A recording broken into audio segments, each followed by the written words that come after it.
it's a genuine and deeper self-security that really knows that whatever happens, we're going to get through it. May not like it, but we're going to get through it. And that cuts out so much of the worry, anxiety, and fear, which are some of the most draining emotions in the lower frequency emotions that literally block us off and disconnect us from the intelligence of our larger self.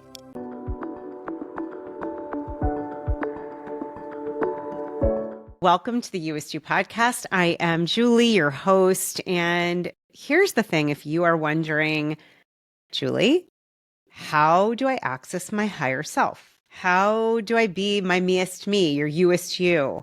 This conversation is going to give you real practical tools, scientific evidence, and so much to put in your toolbox and your deeper awareness of how to tap into your intuition, your higher self, your soul self, whatever you call it. And I am so excited. This is one of some of my favorite techniques I use every day. I teach in my coaching program. I've been trained through the HeartMath Institute. I'm a huge fan.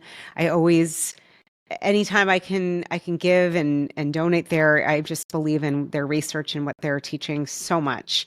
And I'm really excited for you, my friend, to be a part of this conversation with Dr. Rollin McCraty. You're going to hear so much wisdom. And what I really hope is you come away not just knowing, but also feeling your divinity, feeling how blessed you are, feeling how worthy you are, feeling how equipped you are to connect for your highest good, to your higher self.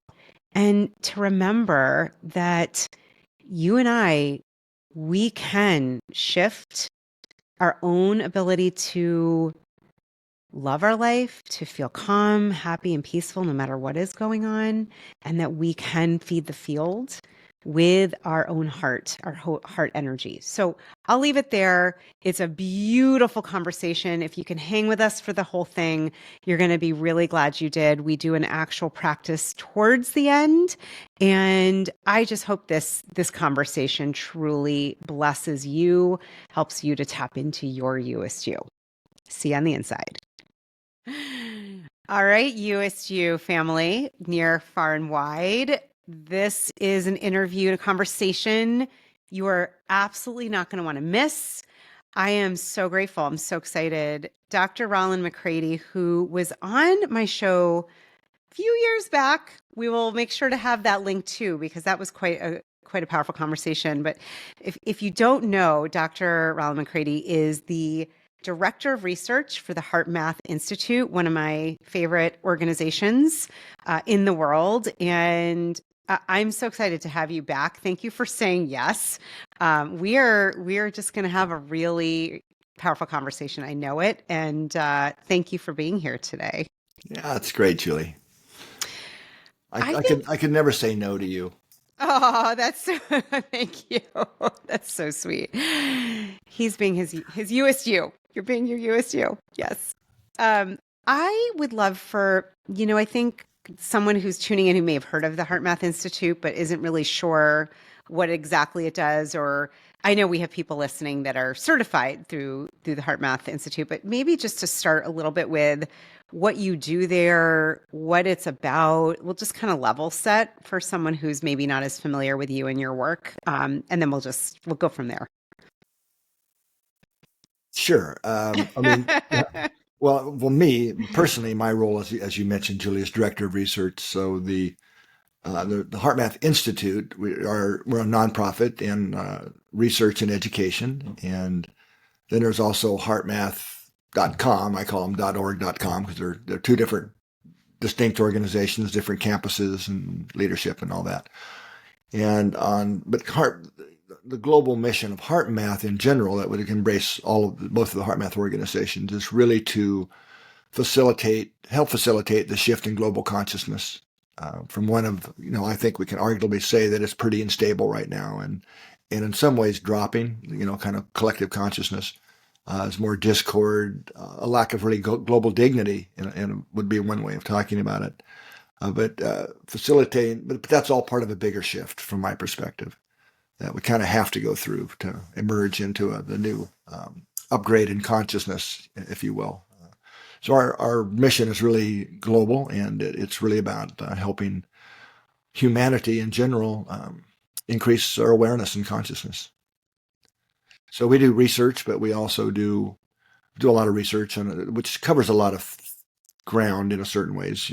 As you know, it's from psychophysiology, heart-brain communication, all the way to global interconnectivity. And but that's one side, and really our main focus is taking what we understand through the research and turning that in, developing very consciously simple tools and techniques that provide the how-to, which is, I think, the missing ingredient for what a lot of people need these days to really discover who they really are, become their Youest you, as you would say, and really walk through life, navigate life with a lot less stress and ease, and a much deeper connection with our deeper inner self, which gives us a much, I think, needed upgrade in our own self-security and confidence that we can handle whatever life tends to bring our way. We will definitely talk about some of these tools. I remember from what I'd learned through, reading and getting to know you and others in HeartMath, and then we were just talking about this, be at the Global Conference in Tulum, and practicing. It was a whole other thing to practice together some of these tools. So we will come back to that, because love to give actionable things that people can do that are, as you said, simple and powerful. I wanted to talk also a little bit about some of the research and studies that many of what you've studied and researched is so compelling and interesting. But even for someone who may not, they've heard of heart intelligence, they've heard of intuition, they've heard of, the fact that we have these electromagnetic fields around our heart. Can you give a little bit of the science and the explanation for intuition, heart intelligence, just kind of for someone joining in, that I think it can be helpful to hear from the scientific perspective what this actually means? Yeah. Let me see if I can weave that together in a coherent way. We talk a lot about coherence, right? Okay. Let me start with maybe kind of the cliff notes of our research journey. That'd be great. I think might be the best way to connect the dots, as it were. So we started our formal research in around 1991, and primarily focused on the field of what's called psychophysiology, which is emotions, the interface between physiology and the things we can't put under a microscope, like emotions or thoughts or intuitions, right? But we know they exist because we all have them, right? And which you can't measure any of those things directly. You can measure physiology directly, right? And we can see how a certain emotion affects activity in our brain, our hormonal system, nervous system, so on. And what we were looking at back then, not just stressful emotions, which there was many, many, many hundreds, thousands of studies that people had done. But at that time, Julie, there were, I don't know, maybe 3 research studies that people had done on what happens in our physiology when we feel good, when we feel something like appreciation or kindness or compassion. Virtually none had been done. It just wasn't a topic then. So that's changed these days, and we now have the positive psychology movement and these kind of things. But that came many years later. So we were looking at things like what happens when you actually have that heartfelt feeling of appreciation or kindness. And we could spend a whole hour just on taking that rabbit down the hole. But basically what we found is that the physiologically speaking, what that's most reflective of our inner emotional state is actually the heart, the rhythmic pattern of the heart. It wasn't brain waves. It wasn't the things that a lot of people have been looking at. And that when we are in what we now call a coherent state, that when we feel things like appreciation or love or gratitude, so on, kindness, the list, right, of those higher, I can literally say now higher frequency emotions because we can measure that in a certain physiological way, that shifted our physiology into a completely different functional state that we ended up calling heart coherence or heart-brain coherence, because it's really where and one reason we call it coherence is the activity in our brain and our nervous system and the activity between the heart and brain become more synchronized. And that's the state or physiologically state, I should put it that way, that underlies our ability to actually think clearly, feel good, have less stress, have more vitality and energy, all these neat things. And it all makes sense now, but that was after 30 years of research. But those were the early observations. So once we understood how that was working physiologically and psychologically, then we developed a number of what are now called the HeartMath techniques. How do we shift into this optimal state of coherence anytime, anywhere? Like especially in day-to-day life when we hit one of those challenges, like a traffic jam. It could be a literal traffic jam, or literally or figuratively. We are dealing with a difficult person. We just got an email that we're triggered, or those kinds of things where we're now. When we do get frustrated or impatient or those kind of stressful feelings, because stress is always an emotion, right? When you look under the hood, it's the impatience we feel or the feelings of overwhelm and frustration and so on. And it's emotions that run the show physiologically. And that's really easy to prove here in the lab. We can have you wired up to whatever, blood pressure, brain waves, heart rhythms, and all this. And you can be thinking about stuff, and I can, supposedly be stressing you out by making you subtract numbers from one another, and all that. Yeah, you measure some changes, but not much really, but once you trigger a feeling, an emotion, you get embarrassed because you're not really good at doing subtraction, right? Or you get frustrated about it, or you feel something really positive. Big changes happen in our physiology, in our blood pressure, the hormonal rhythms and flows, and just on and on. So emotions run the show. Now, the effects that I don't use positive and negative so much in my language, but certain emotions have a depleting effect on our energy, on our physiology and our energy. Right? That would be the list. The frustrations, impatience, anger, so on, and other emotions. I call them regenerative emotions, because they add energy and they add coherence and synchronization. So we either get out of sync or in sync. Okay. So anyway, that's one step of the connecting the dots. But once we started hearing from people, and we still do to this day, I mean, many, many people, this was not uncommon, that would tell us that, well, once I start practicing these techniques to get me more coherent, shift my physiology into more coherence, I mean, life certainly becomes less stressful and so on, and a lot of the neat things we can talk about now. 500 studies later, independent studies have verified this.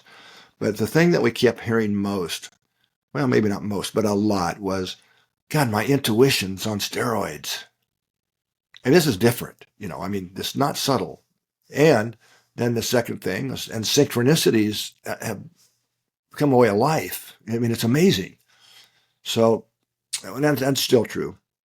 So we were able to then do, and this is still this would be late 90s now, a series of laboratory-based studies, very rigorous. I'm not going to go into all the details. It's all published for the science nerds that want to dig into the details, to look at what I call the original publications, the electrophysiology of intuition.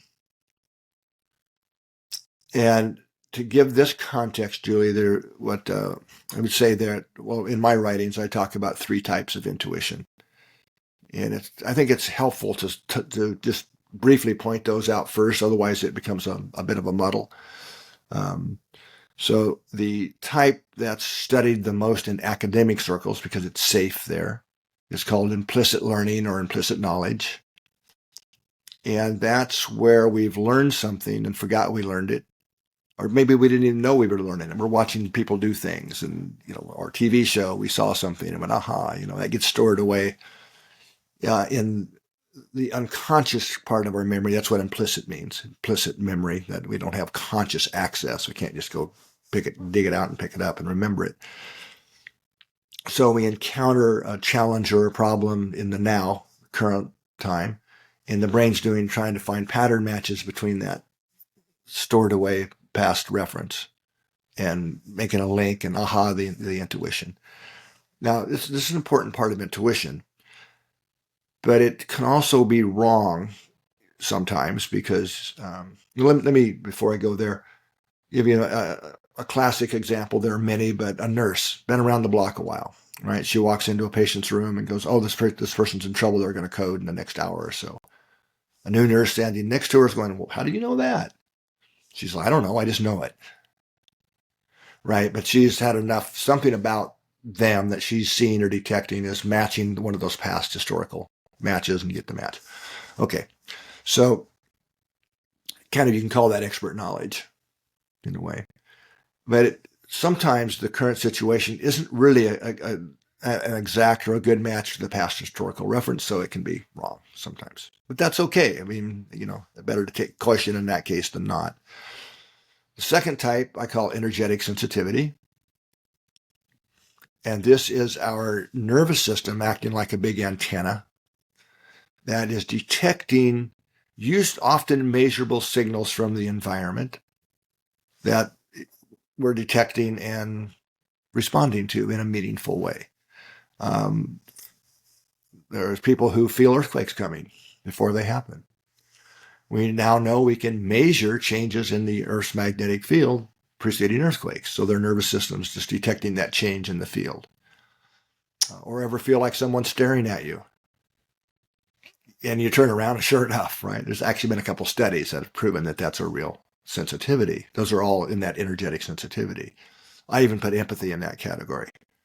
Because as you already kind of alluded to this, we'll get to this in a minute, that we radiate measurable magnetic fields that carry information about our emotional state. So our nervous system can detect those from others, right? So all energetic sensitivity. Third category, which is what you're really asking me about, is we call non-local intuition. Just don't have a better name for it. So these are the types of intuitions that you can't explain away for the other two types, and typically have something to do with in the future or great distances away that you can't explain through these other mechanisms. A mother who knows their kids are up to something they shouldn't be doing or in harm's way, and they're on the other side of town or the other side of the planet, maybe. Okay. Yeah, I know you're a mother, Julie. I don't know if you've ever had that experience or not, but oh yes, yeah, or yeah. Somebody comes to mind that you haven't thought of in years, right? Gee, I wonder what's happening to, I don't know, Bob or whoever, right? And you get a phone call or a letter the next day, or those are kind of like some classical examples of non-local intuition. Or oftentimes I've heard so many stories about this over the years, or driving, or it's another classic example. You're driving down a road, you do every day, right? I mean, hundreds, thousands of times, but for some reason you maybe even unconsciously slow down before you go over a hill or around a corner or something. And sure enough, had you not done that, you would probably been in trouble. The ice on the road, or a child in the street, or an accident, something like that. How does that work? Right. So the research we were doing here in the lab was really aimed at the non-local intuition. And it was, you're somewhat limited what you can do in a laboratory setting compared to real world intuition. But basically, the gist is people are at a computer and they're all wired up to, we're measuring their brain waves and their electrocardiogram and skin conductance, these kind of things. And they're at a computer, and we record all this data from the body. Then in the future, the computer, they see an image on the computer. And there's no way anyone can possibly know what that image is going to be. The computer doesn't even know until it's randomly chosen after the data is collected. And it's either an image, it's what's called the International Affective Picture Set. So these are images that are well researched to elicit different emotions and intensities of emotion. So we kind of pick the intense categories. I'll use a big science word here, the yucky ones. Okay. Like a snake striking at the screen, or, um, pretty edgy stuff. Or it's going to be from the other end of that set of pictures, like bunny rabbits and flowers and nature scenes and things like that. You kind of get the idea. But long story short, what we found there is the heart is the first to get the source of the non-local information that comes there first. Heart sends a measurably, and this is an important point, different neural signal to the brain. Then you have a brain response, sometime a couple seconds after the heart sent the message. Then a body response. The gut feeling, the hair on the back of the neck, the tinglies, whatever, how that manifests. So the gut gets the credit, but it's really heart, brain, body, where it becomes conscious as a feeling, of a physical feeling. Okay. And another part to this, when we did these experiments where people were in we'd have them come in and nice to them, wire them all up and get on with the experiment. Other times we'd get them wired up and then just take a couple of minutes and have them shift into a heart coherent state, heart rhythm coherence before the experiment. Big difference.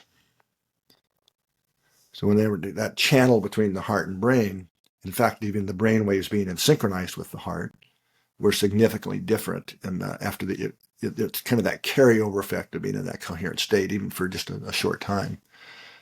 So the way I got that published, Julie, back then, right? So this is late 90s, was to say that these are, scientific journals, peer reviewed and all that the heart appears to have access to a field of information outside the boundaries of time and space.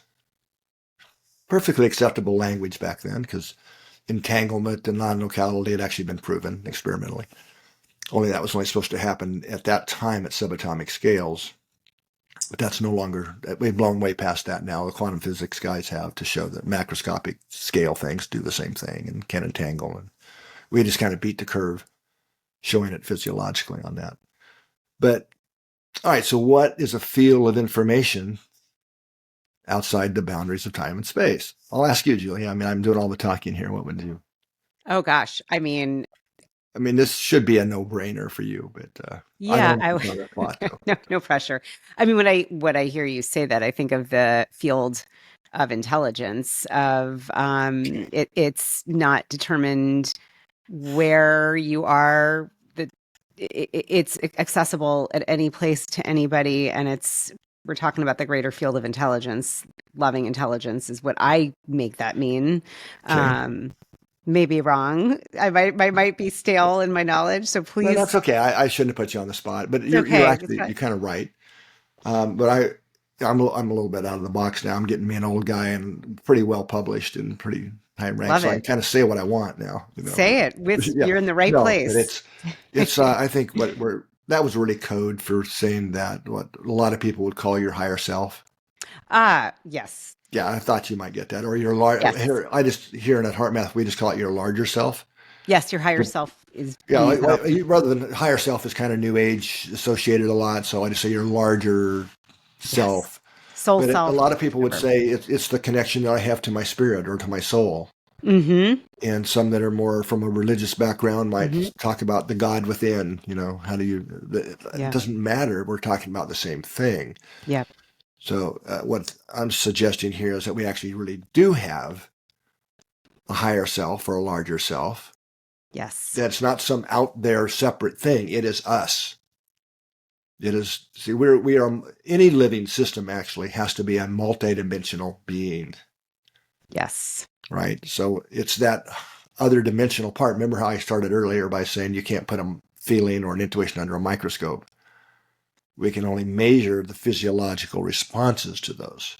And I kind of alluded, just a little bit of a sidetrack, but hopefully I'll bring it back here, that certain types of emotions either deplete or renew or create more synchronized activity in our body, brain, nervous system than Others take us out of sync. Others bring us more into synchronized activity. Well, so if you talk to like Candace Pert before she passed, I knew her, and from her world, emotions were all about hormones. Mm. Okay, true, but no. Talk to a neuroscientist. Emotions are all about the activity in the brain and nervous system.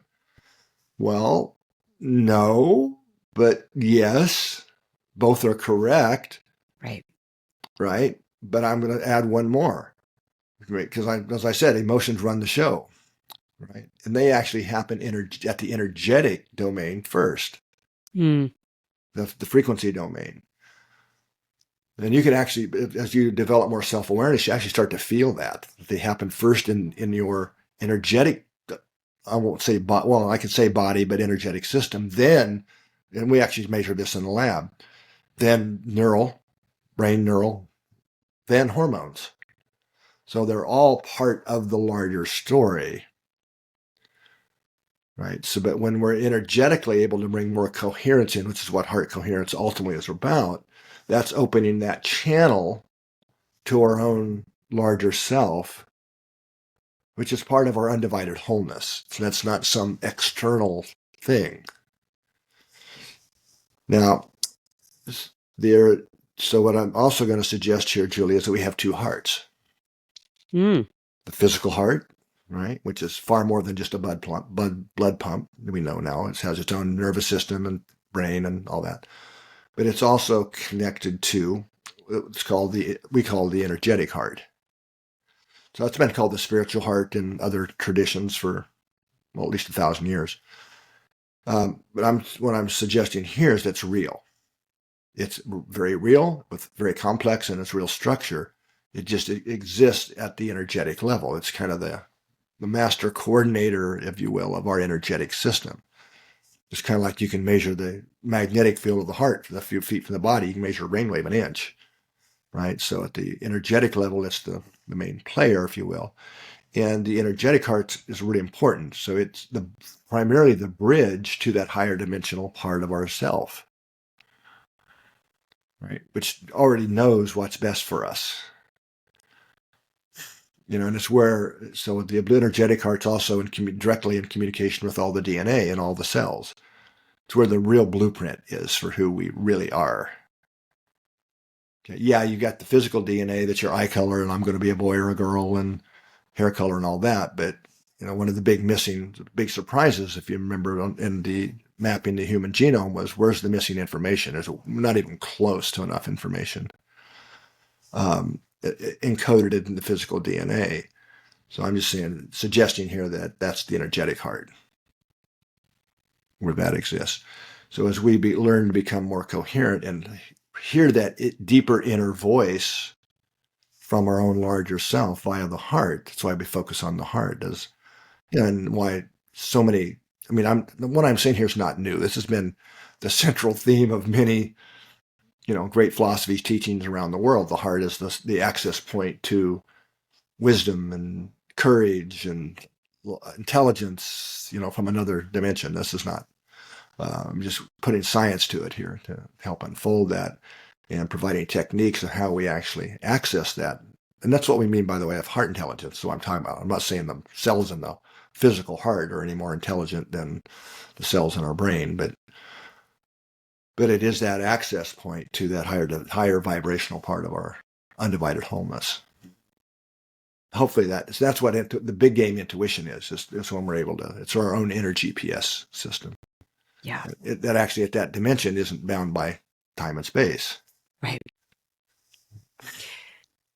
I rambled on a lot there. Hopefully that made sense. Fantastic. It's fantastic. I am actually just in taking in this information, and I've studied this. I've talked to you before. It's very moving. It's very moving as you're speaking to really get how we're designed, right? How we're designed, the divinity that's baked in.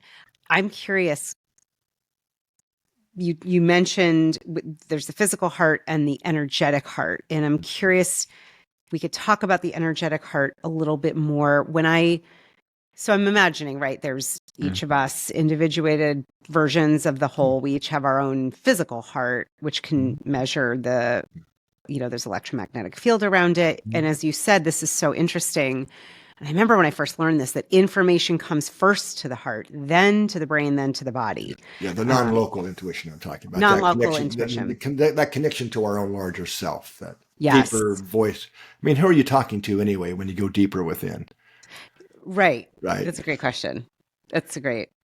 Well, and the whole point of being your Youest you, as I've been doing it now almost 7 years, I realize that is your higher self that we're connecting to. Exactly. Being That's it. the Youest you is when you are in connection. Yes. With your own larger self. You're in coherence. You're in connection. Right. Yes. Yeah. But the biggest problem, if I may, Julie, yes. that I think humanity and all of us as individuals face is that disconnection. That's right.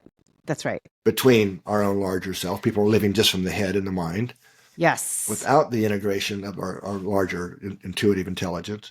And then separation. And then that leads to separation from others, which we're seeing in mass now. Yes.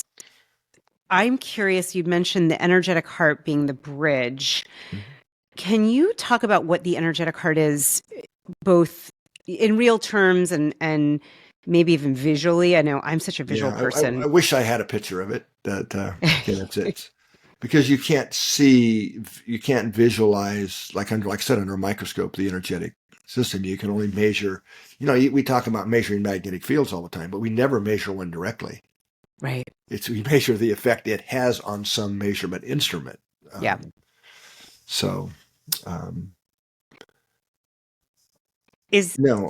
wish I could. I kind of imagine it a kind of a complex toroidal shaped system.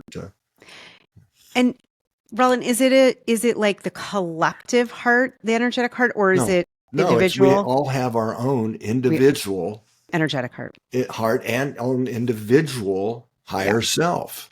Yeah. Your own spirit, if you want to think of it that way. Yes. That's what's us. It's our undivided wholeness. And we're each energy units that have our own, physical body, energetic system, energetic heart, and higher self or larger self. And then, but that's not to say there isn't yet another dimension above that. Right. One of the things I know you've measured is the impact we can have on global coherence. And I'm jumping a little. I'm curious to talk about that for a minute. And I think we will come back to, because I can just hear people like, okay, how do I reach my higher self? Like, we're going to get to that because there's some good. That's a good. I hope people are asking that question. I'm hearing it. I mean, maybe it's just me. I sometimes hear the questions. I'm like, I am hearing, how do I do that? I'm like, okay, well, we're going to get to that. Can you talk for a minute about global coherence and the impact we can have individually and communally in shifting coherence at a large scale? I know you've measured that in many different ways. Yeah. We could spend another hour just on that question. Easily, actually. So maybe the high level version of it.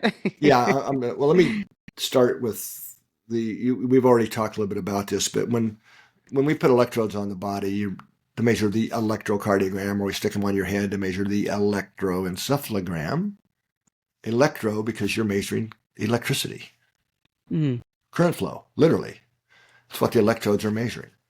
But whenever you have a flow of electrical current, you create a magnetic field, right?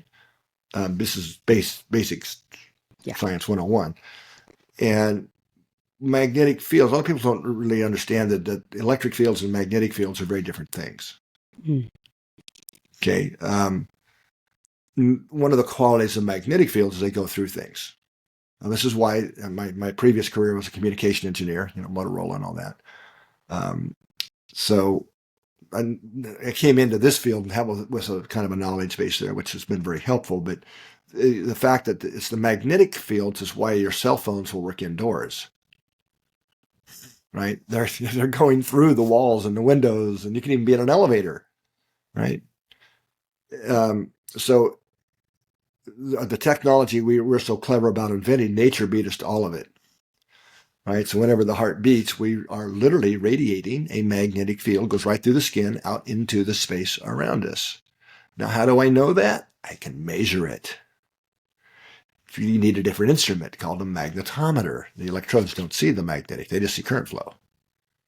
Now, we were able to show that, yes, I can stick a probe out here, a magnetometer, and measure the field, and you can back it up several feet, up to around 3 feet from the body before you lose sensitivity to measure the heart, about an inch from the brain before you lose brainwave. Big difference energetically, right? And we're able to show that that field is carrying, for sure, information about our emotional state. And you can actually see it in real time when you've wired the right equipment and you change your feelings and you see the patterns change and what's being carried by the field. Probably a lot more, but for sure, emotional state. And then we were able to show, again, cliff notes, that other people, this is that energetic sensitivity I was talking about before, the nervous systems of other people, not only are we broadcasting, we're receivers. Right? So our nervous systems detect and respond in a measurable way. I'm into measurement. Those information patterns or frequencies from other people. Now, I'm using frequencies here in a literal sense, not in a new age sense, because they measure them, right, and put numbers on them and patterns. So, okay, so that's pretty cool. And then we're able to then show that if people are in a coherent state, we're radiating a more coherent, measurably more coherent field, and that actually has an uplifting effect on others, measurably. It helps them become more coherent, more balanced. In general, I mean, if people are really angry and want to stay that way, they're going to choose to do that. But okay, so then taking that from the living room, right, or the school setting or whatever, right, to global, I just wanted to give that background so this didn't sound so crazy. Now, so we have a number of tools in our toolbox, and probably some new ones since you and I last talked, Julie. And this is, I think it was 2008, we started what's called the Global Consciousness Initiative, or GCI. I'm sorry, Global Coherence Initiative. We got too many global projects now, and I get them mixed up. So the first set of tools in that toolbox that started that initiative was putting magnetometers around the planet. Now, it's very challenging to do this because they're ultra sensitive, have to be in very specific locations. But these magnetometers are very different than you measure like the heart's field. They're designed to measure the moving, vibrating fields in the Earth's magnetic system. So we all know we live within the geomagnetic field, right? The North Pole, South Pole, the thing your compass tunes into to tell you direction, right? Well, okay, so maybe help connect the dot here. Remember back in science class, if we kind of try and travel back in our mind, and you dump iron filings on a glass plate and you stick your magnet under it, whether it's a horseshoe or a bar or whatever, and the iron filings kind of jump around and show you the shape of the field. Yes. But that's all cool. But remember that those iron filings lined up in parallel lines. Yes. I do remember this, actually. Right? So that simple little experiment that we did back in middle school or whatever, probably, also lets us visualize what are called magnetic field lines. Okay? Lines of force. But so these things are real. You can kind of see how they affect the iron filings. So Earth got the geomagnetic field, right? It goes out thousands of miles, many thousands of miles. I mean, even if you're on the space station, you're within that field. So here's the thing. And I actually didn't even learn this till much later in my own career. Even as a professional communication engineer, I didn't know this. I never taught. You can pluck magnetic field lines and they vibrate like guitar strings. Oh, wow. That's cool. Yeah. And there's a technical name for them. Field line resonances. Wow. Yeah. Who would have thought? This was well known in the geomagnetic research world, right? Wow. So now that we have a global system measuring these frequencies all around the planet, we started seeing these things. That's when I had to go learn about all this. But, well, just like our guitar, we're a stringed instrument as far as that goes. The length of the string and the tension on it determines its note or frequency that it vibrates at. Well, here's Earth turning away within the solar wind, rushing by at about 1,000,000 miles per hour, plucking the strings. They're vibrating. So we measure that in our magnetometers all around the Earth now. And guess what? the primary resonant frequency of Earth is. It's exactly the same as the human heart rhythm when we're in a coherent state. Oh, wow. Let that sink in. That's beautiful. Wow. Yeah. That's really powerful. Okay. Can you say that one more time? I want everyone to hear that again. Yeah. So the primary resonant frequency of the vibrating field lines, because the Earth's magnetic field is static, it's stationary, it's like a refrigerator magnet. The field lines are vibrating and moving, like a guitar string. They have a note and a frequency. That frequency is the same as our human heart rhythm. Humanity has basically the same heart rhythm. We have a resonant frequency. It's in frequency language, 0.1 hertz, one cycle every 10 seconds. This is the same frequency as the vibrating fields of Earth. Fascinating. Okay, Yeah. let's connect another dot back to that same science class probably. Yeah, this is Tuning great. forks, right? If you didn't do it, everybody knows what I'm talking about, where you tap one tuning fork and it's such a cool experiment. The other Yeah. tuning fork, if it's the same tuned to the same note or frequency, starts to vibrate, right? Right. So that's demonstrating what's more technically called resonant coupling. You can transfer energy and, more importantly, information between two oscillating or vibrating systems that vibrate at the same frequency. Works exactly the same way with magnetics. Only you don't, in the case of the tuning forks, you have the air, the density of air, the molecules transferring the energy between the tuning forks, right? Just like we're talking now, and we're moving the air, and it's going to our microphones and moving a little diaphragm, right? Transferring that energy. With magnetic fields, it works the same way. You just don't need the air molecules. Back to cell phones, that's exactly how your cell phone works. If you think, Julie, of all these magnetic waves that are around you right now, probably more where you are than me, right? But they're here. All the cell phone calls going on, the radio stations, TV stations, etc. How does our phone know which, right? So you literally tune the phone to be resonant with the frequency of interest. Boom, there's your energy and information transferred from this invisible magic kind of seemingly magnetic wave, and you're having your cell phone conversation because you resonantly coupled with the frequency of interest. And that's maybe too detailed, but I wanted to give that because what I'm showing it, what we have here is the basic physics and understanding of how we can collectively be transferring energy information from the Earth's field into our physiology, brain physiology, nervous system, but also how we are contributing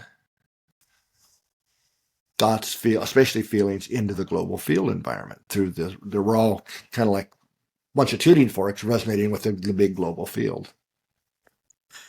Does that help? Does that make any sense to you at all? Oh, yeah, absolutely. No, and actually what's coming to me, and this may not exactly fit, but I'm thinking, we use the phrase like attracts like, or, the idea that I know the idea of feeding, how are we feeding the field? Like what, so if we're tuning forks, right? If we take it a step further, each individual, really getting, depending on, what emotional state, what you're emitting, how are you resonating or not with others? How are we feeding the field or not? I mean, it's just my brain is. Yeah, well, you remember that from the conference you ran in Mexico, right? Yeah. Kind of a saying that sort of organically emerged from the GCI project. What am I feeding the field? Exactly. Because what the science is now showing, even more so than when you were at that, God, was that 6 years ago now? Whatever it was. Yes, I know. What we feed the field matters in That's a measurable way. Right.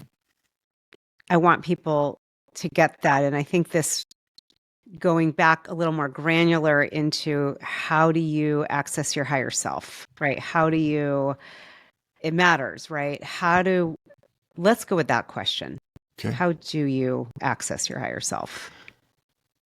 Practice heart coherence. I mean, I'm not being coy there, right? Because we showed experimentally, when we're more coherent, you're opening that channel. Yes. It's more of a straight line path. because and I'm not, I have to be careful what I say. I mean, I always say this. So I like a lot of meditation techniques. Meditation's a big word, right? And so out of the HeartMath techniques, there's one called the Heart Lock-In. That's very much a heart-focused meditation. That's really about locking in that coherent rhythm. Heart lock-in, right? And opening that channel to our own higher, our larger and larger self, and that downflow, because it is that flow, that connection. The more you kind of have to build that connection energetically. It's energetic circuits, just like neural circuits. So the more we practice it, and the more we appreciate it and listen to our own larger self, you're strengthening that energetic connection to where eventually and that's why people say, "God, my intuition's on steroids," after they practice for a while, right? But so there are tricks here to increase it. There's a technique called freeze frame. I love the freeze frame technique. That's all about that. How do you connect with your larger self? Yeah. Right. And but as you practice it, then you start shifting your baseline, as we call it, physiologically speaking, which can also be measured and reflected in our measurements. So that becomes more of a way of life. And now it starts to feel uncomfortable when we're in one of those lower frequency vibrations or emotions, where that used to be totally comfortable and normal, right? As we start over time shift that and being out of sync with ourself, the you really are, right? Now that starts to feel uncomfortable. Right. You probably know what I'm talking about from your own experience, I think, Julie, from knowing you. But yeah. But it's the how-to. How do we do that? And that's right. First of all, I think you have to put some meaningful intention into wanting to do that. Doc Childry, the founder of HeartMath, said something, I don't know, this is maybe a year ago now, that it just made me laugh, because the mind, but I'm not down on the brain and mind, don't get me wrong. I want one and I want it to work well. Right? But the problem is that we have a bunch of minds running around that are disassociated with, that are unconnected to the heart and the heart's intelligence. And so really the brain just needs an upgraded operating system. And that's what connecting with our larger self does. It helps upgrade the mind so that it gets, oh, wow, I'm the big winner when I connect. So I start getting the answers I've always wanted, and the types of whole bunch of kind of those kind of benefits. But the mind's had its way for thousands of years. It's what most people call 3D, right? 3D consciousness. And the thing that made me laugh when Doc says the mind, it's used to having its way, and it doesn't want to lose customers. That's funny. Right. And I think we all go through this when we start learning these kind of practices and starting to take them seriously. Well, the mind's pretty tricky because it's used to wanting it to have its way, right? Which is certainly not always in our best interest from the larger self's perspective, and even our own, happiness and fulfillment here on Earth. So anyway, it kicks and screams and gets real sneaky, So there's a period of learning the difference between the mind and that deeper voice of our larger self. But techniques really help in practicing them. Let's talk about some of these techniques and you've mentioned the heart lock, and I don't know if you're comfortable. Maybe we could even just do a short example. So we have beautiful community family all over the world can try it. You have so much. There's so much on the website too, and you have programs. And I mean, I'm on your email list. My main. I always you can give to the HeartMath Institute. I love supporting what you're doing, the research. Oh, really thank you. Absolutely. Oh yeah, that's like always my first. I'm like, yes, please, more global heart coherence. I think, are begging for this. I think this is the flip side of so much. There's a lot of fear and a lot of changes and things that feel very unstabilizing, and there's a lot happening in the world that's bringing a lot of instability and fear. Absolutely. Anger. Yeah, on that, you're absolutely right. And I would say, I mentioned earlier that there is, I think if we look energetically, globally, there is a drop and a continuing drop Yeah. in, I think of it as global dignity, incivility. Yeah. And that's a symptom of that disconnection that Yes. we've been talking about, disconnection from our own larger selves and then disconnection from others. Mm. And so, but that's part of the shift in global consciousness that a lot of people are talking about. That is very real. It's now at the same time, the news amplifies, of course, the separation and the craziness going on. Yes. But the news doesn't report on this, but if you pay attention, there's also more groups of people coming together. And I would say more compassion being extended right now than there ever has been. Yes. So there's really two different frequency domains or holograms of intelligence and awareness going on at the same time, right? Which is so duality. Well, it is, but think of it this way: if for a shift to be a shift, to emerge to something new, right, to something with a higher order, with more intelligence and collaboration, cooperation, harmonious living together, getting along with each other, there has to be a period of discord. Yeah. Right. There has to be a breakdown and a period of chaos in those old structures and ways of being. Absolutely. It's unfortunate. It could shift without this, but unfortunately, the mind doesn't want to lose customers, right? So anyway, we could talk a lot more about that. But you want to do a technique? Is that what you wanted to get to? Yeah, and I think it's important to say this. My intuition. I mean, I always love talking to you.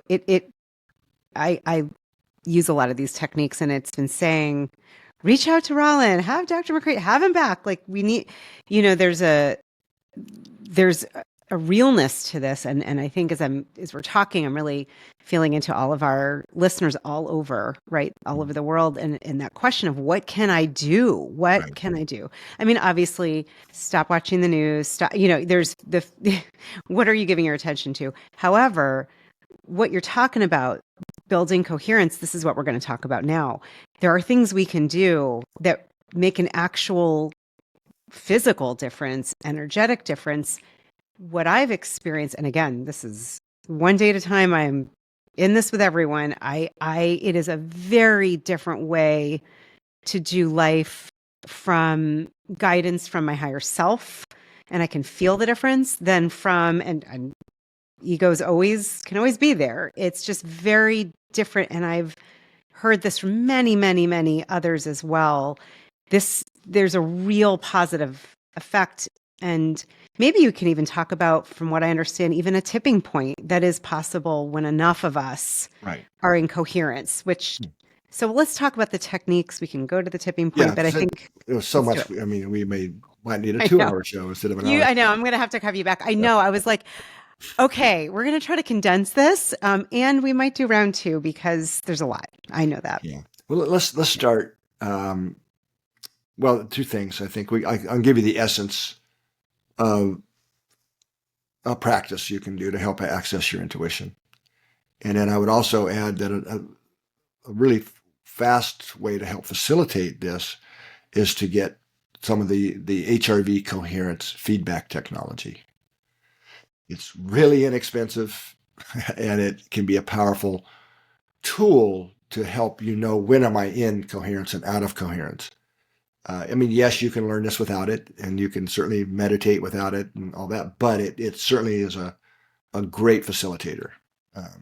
Really powerful. Yes. Yeah. And it's even simpler now than the last time we talked. Oh, that's great. Simple's good. Let's start with a practice.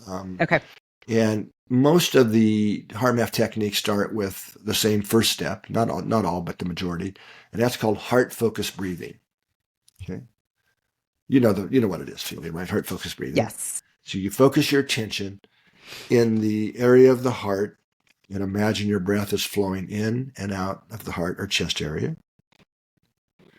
Breathing a little slower and deeper than you normally do.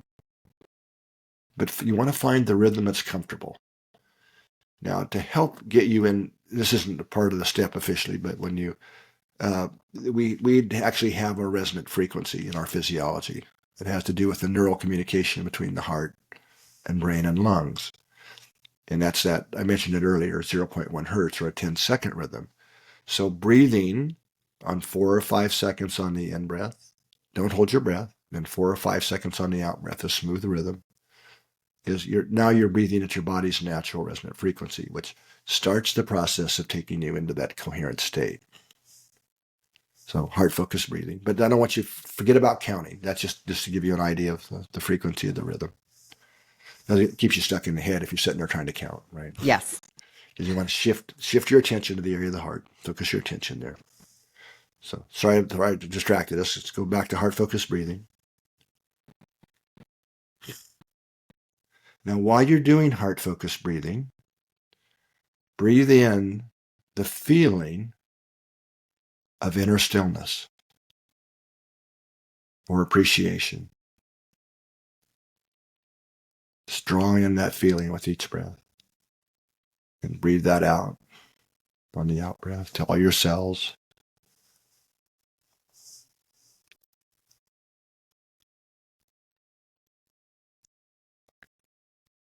Could be breathing an attitude of deep listening, inner stillness, deep listening.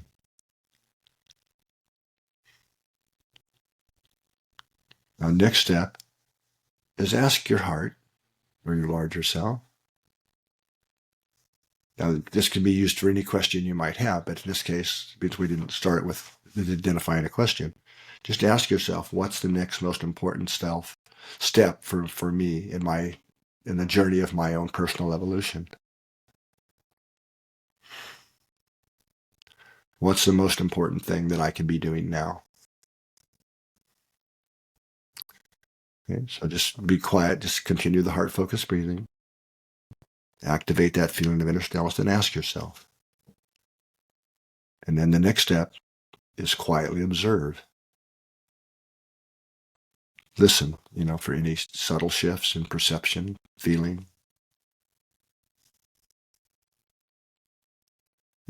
My own personal version of that step is shut up and listen to the heart. And quietly observe.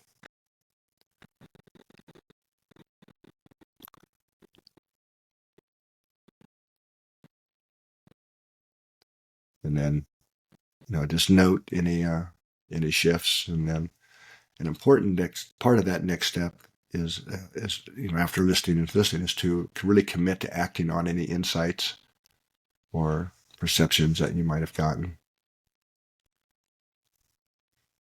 Now, we rush through that, but hopefully people get the energetics. It's better to do this when you have time to really sit and be quiet. And I usually, if I do this I trained, we developed the resilience program for the Navy, and I personally trained about 5,000 men and women, and this was one of the techniques we taught them. And I would often ask, well, how many of you did get, an inner prompting or an insight that was something that you've had before? You just didn't want to do it. A whole lot of people raise their hand. So our higher self's always there with us, our larger self, trying to prompt us. Part of the problem is we just ignore it. And then it finally says, well, if you're not going to listen to me, then, literally. So that's a lot of people who maybe practiced that with us might have had that experience. Mm. And I'll add my invitation would be, may we have the courage Right. to listen and to take action with what you're hearing, that's the second component. Yeah. Absolutely. Yeah. That's, if people, I think we could invite, even you, Julie, and myself, I think if we think back in life, it could even be recently, where we've maybe been asked to do something or wanted to do something, maybe it's buy something or go somewhere, do something. But we had just a deeper inner feeling that probably not the right choice, at least not now.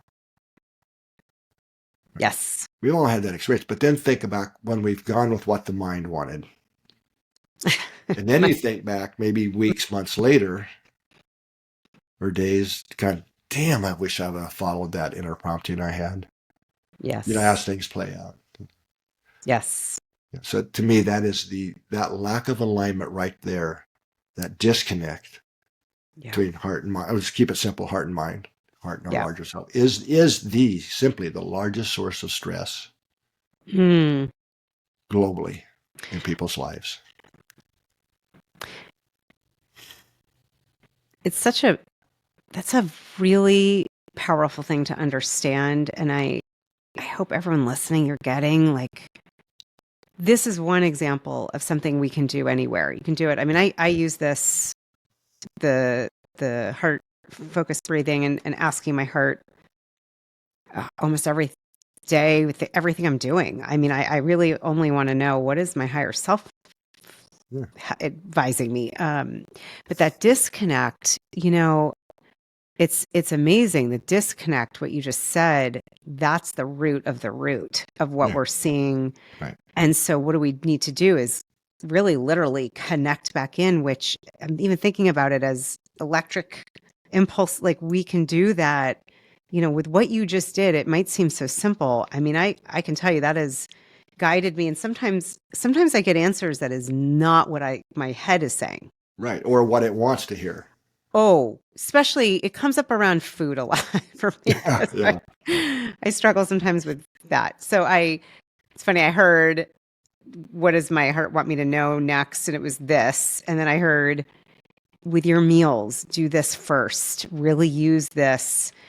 I eat healthy, yet sometimes, the choices, the amount. So it was interesting. I heard more of this. Bring this to your meals, bring this before, tune in to hear, it was powerful. Yeah. For those who want more tools, the freeze frame technique is one of my favorites. There's so many others. I know that you've got like the most amazing toolbox.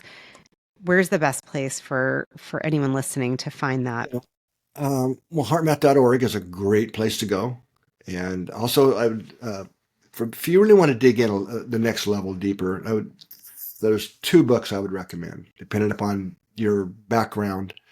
Uh, First and foremost, I would say the book Heart Intelligence. It's a very inexpensive investment, and it's chock full of practices and techniques, and wrapped in kind of in a fun way. I think it really speaks to most people.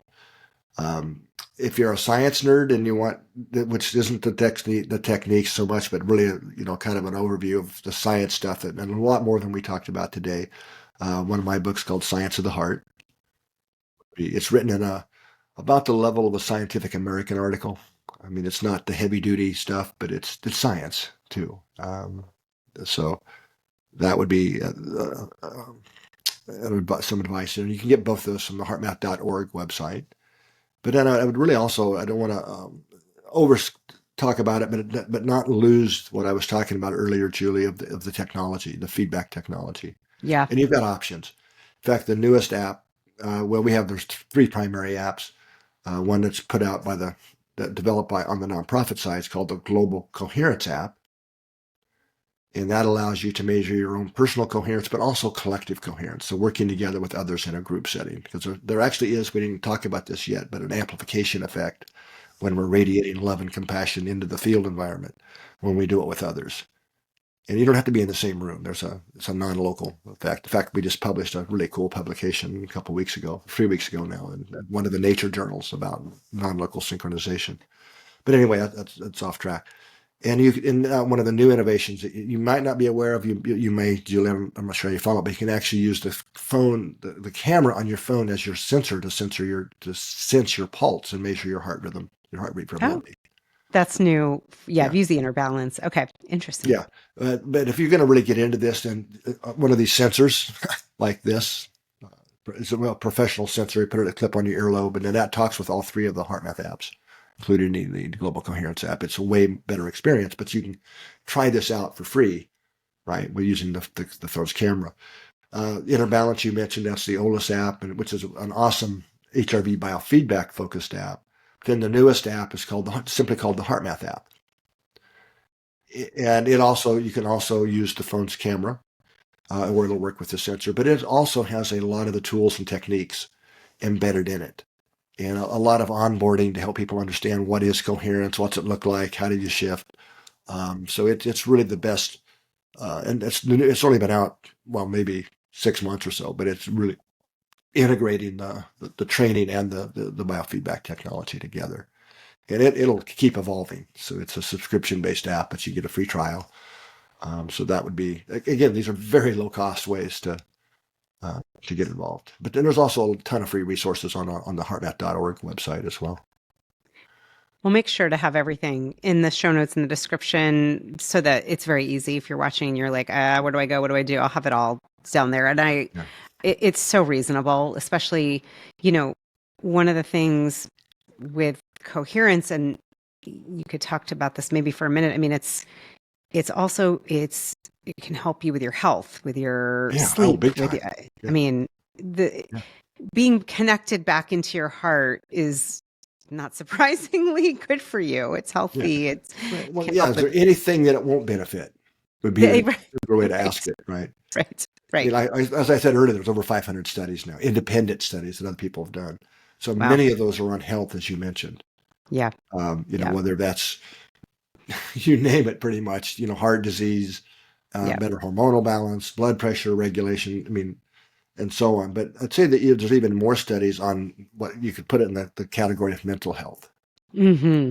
How do we feel better, think better, perform better, self-regulate, navigate life with less stress, more ease, better test scores. A lot of studies in sports, because when we get in sync, literally, measurably, we perform better, whatever that is. But for most, but I would say there's two benefits I'd like to mention that I think are so common, and one is more energy, because as I've kind of said over and over here today, emotions run the show, and people would be shocked at the end of the day if they actually had a computer readout. In a way, you kind of do if you go into your hearts and your higher self. It does do that, but of how much energy we waste through emotional drama and all the reactions that pretty much just aren't that big of deals. And so that zaps our vitality and our energy and accelerates the aging process. So that's one of the things that's measurably, if we see this in so much study after study, that people's energy level was way higher at the end of the day. But as you connect more with your larger self, to me, this has been one of my own personal biggest benefits. Emerges it's a genuine and deeper self-security that really knows that whatever happens, we're going to get through it. May not like it, but we're going to get through it. And that cuts out so much of the worry, anxiety, and fear, which are some of the most draining emotions in the lower frequency emotions that literally block us off and disconnect us from the intelligence of our larger self. Yeah. So powerful.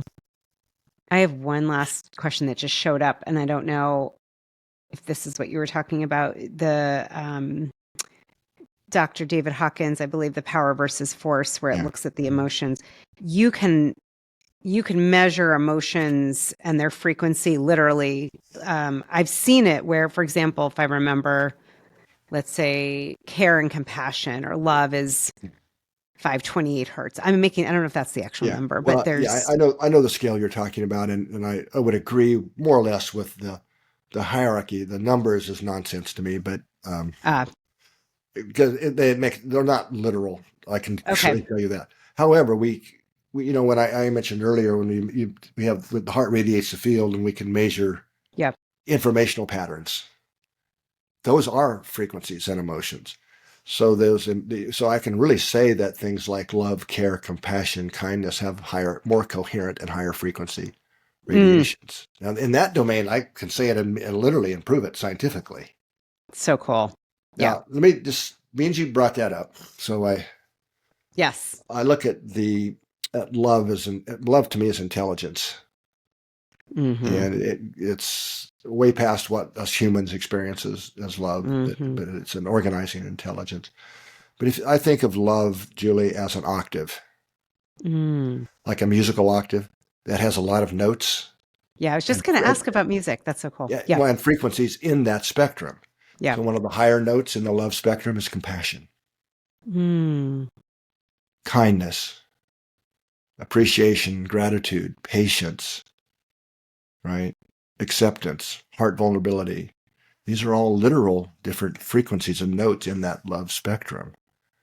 So I think, and this is important because I did a program on the Shift Network last year where I really kind of broke this down. You wouldn't believe how many messages people sent saying thank you, because they would tend to think of love as, I don't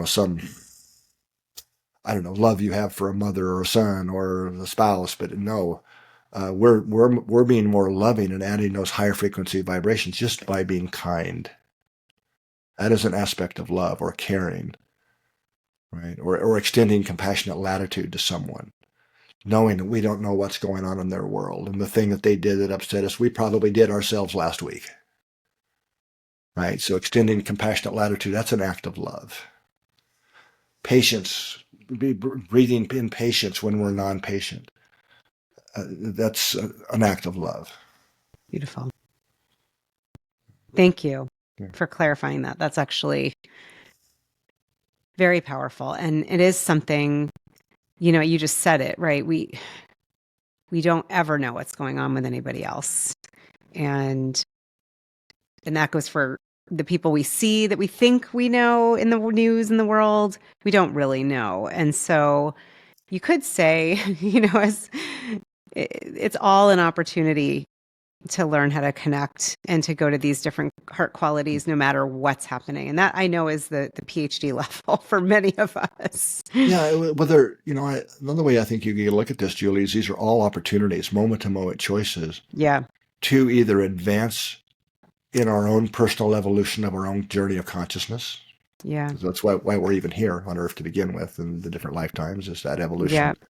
growth of consciousness, or devolve, or stay stuck in the same circle. Yes. Which Lifetime after lifetime, if we don't, until we finally get it and move to the next ring of that awareness and consciousness. my intuitive hit as you said that is anyone with us right now still first of all, you're still watching. Hallelujah. And we're so psyched you're here. You are here and you're listening because you do not want to be circulating and stuck. I know this. And we're talking to our global family that's asking, how do I become coherent? How do I wake up? How do I hear my higher self? And it's so beautiful because the science and the research is showing what I think sometimes can seem very amorphous, not as tangible. Yeah. How do we unfold the real you to tie into the name of your show, right? Yes.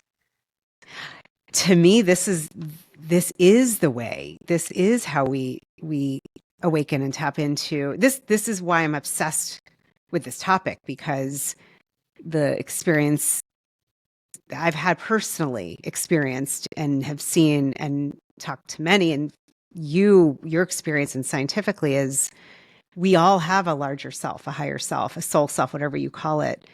And that is always coming from connection and love and the qualities of love, kindness, appreciation. So, my invitation, the call to action, and really, I think people can feel it is, invest the time in yourself to do this. Right. Because this is life-changing for you. And just to build on what you're saying, Julie, just a simple thing that you can do is remember to pause as often as you can throughout the day. Anybody listening? And simply ask yourself, what am I feeding the field? Beautiful. Am I feeding the field those lower frequency vibrations? Anxiety, fear, overwhelm. And if you are, do some heart focused breathing. Breathe in that feeling of inner stillness, or breathe in a feeling of patience or kindness, whatever is appropriate in the context. Yes. To help raise the vibrations in your own energy field environment. Yes. That's affecting all the cells in your body. Yes. Right. Your aging process, but all those around you. And as we said earlier, even coupling to and affecting the global field environment. Yes. So my last question, this is so funny, and I'm realizing I've been saying this came to me intuitively. I think I don't know if I asked you this before, but I was interviewing someone early on in my show and I heard I actually got this image of handing the mic over to their heart. And Mhm. I call them heart flares. I don't know if you use those terminology, but maybe it's scientific, maybe not, but it's really this idea. I actually can see it. Like we always give your heart the last word, which now I'm like, oh, this does follow what you were saying, the information. So I will just ask you if you have a heart flare, something that I didn't ask or I didn't, Yeah. you didn't get to say that's just right there for you to share. Well, I probably kind of already said it with ask yourself what you're feeding the field, but what just popped in for me is I'm getting ready we'll be releasing this publicly very quickly, but it shows the radiational or energetic power of love in just a really fun way. And we'd only talked about one of four major projects in the Global Coherence Initiative, how we're measuring this stuff, like the Global Constants Project 2.0 is a new one, and our Global Tree Project. So part of the tree project, where we're measuring the electrical rhythms of trees all around the world, because I'm suggesting the field we live in connects all living systems, right? So we did an experiment. We have four. We just happened on the other side of our research building. We have four trees that were the same species, all planted at the same time about 20 years ago. And four of these trees are wired up to this global tree monitoring project. So a fun, just little, I guess you can call it an experiment, but some of the staff here went out and took some chairs out, picked one of the trees, and sent love to the one tree for 10 minutes for 6 days in a row. Right, so you have three trees that aren't getting any energy sent to them, and the one that is, right, all in the same row. The graph is jaw-dropping when you see how the tree that got the love sent to it responded. Wow. I mean, it's just so obvious. Boom, the signals in the tree, the electrical activity of the tree, and that's sustained, across the week. Mm. And it's those kind of simple. Sometimes the simple experiments are the most powerful in showing the effects of when that love really does matter. Yeah. That's beautiful. I'm even feeling like for everyone tuning in, I often say I'm sending you love, like truly send love, Yeah, send love you have to to yourself, feel it, to radiate others. it consciously. Do heart focused breathing, radiate it. Yes. Radiate it out. Yeah, Yes. yeah. That's going to be my assignment. You're still watching with us. Do your heart focused breathing and send love to yourself and send love to others and your community and the world. Keep doing that. We Indeed. can do that together. Yeah. Well, without sounding really cheesy, I truly am sending love and appreciation to you. You are such a gift. And I don't know anyone else who could boil this down in such a short period and explain it and also bring in the grounding and the science and the tools. And I'm really grateful, Rollin, because I know that this is going to be so useful and helpful for all of us. Yeah, I sincerely hope so, that listeners get something out of this that they can walk away from listening to us today and improve their lives. Absolutely. Well, I know anyone here is a light, wants to add more love and light on the planet. I know that. And this is a natural way to do that. That's Yeah, very, yeah. it's very who we are. And if I may be, you said that if you're really motivated to help add more love and light on the planet to help others, we have without sounding cheesy, a number of certification programs that really help you learn how to teach this stuff to others. The Yes. HeartMath tools and techniques. So I'd invite anybody that has a draw or a deeper interest to helping people find that more straight line path to unfolding who they really are, to Beautiful. go to our I website and check out becoming a certified professional trainer or highly coach. recommend. Yeah. Yeah, I did the Ad Heart facilitator and anything you do is fantastic. And I'll have all the information. It's a beautiful invitation. Great. Absolutely. Thank you. Thank you. Thank you. And I'm just going to, from my heart to yours, wherever you're listening and hanging with us, really, truly sending you love and to really there is so much you can do. It's all there and you can plug back in. You can connect to your higher self, your Youest you at any time. And hopefully these beautiful tools will help you. Yeah. Love to you, Rollin. And it does matter. It does matter. It does matter. Yes. What are we feeding the field? That is the question. Yeah. Okay. Take care, everyone. Lots of love. I am so excited to share with you that I've opened the doors to my Intuition Summer School. So Intuition Summer School, it's a 5-week live program. You will have lifetime access to all of the 9 modules. I'm going to teach you my intuition framework. You have access to all of the meditations and the activations and the resources and worksheets. There's a lot of material in the Intuition School course. And we're going to do this together over the summer in a 5-week intensive. So we'll be meeting on Tuesdays starting July 1st, ending July 29th. Everything's recorded. So if you're on vacation or you're at the beach or you can't show up for that class or a couple of the classes, no problem, my friend, we will have everything recorded.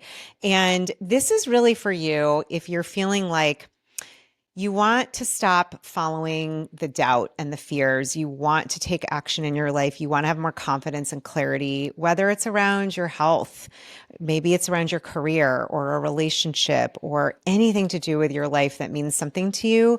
I'm going to help you and teach you to learn how to truly access your inner guidance, your connection to your higher self, to your spirit guides, to the angels that are working with you, and most importantly, to your inner wisdom, your intuition. So make sure when you check out, we've got a great 20% off going right now. Use the code SUMMER and that will get you 20% off. If this is speaking to your soul, if you're leaning in, I teach a lot of tools on how to access and unlock your intuition. Some really fun tools. I don't want to give it all away, but things like using pendulums, muscle testing, aligning your chakras, way more than that. If your soul is saying yes, if you're leaning in, I hope you'll join me and I hope to see you in Intuition Summer School. Mwah.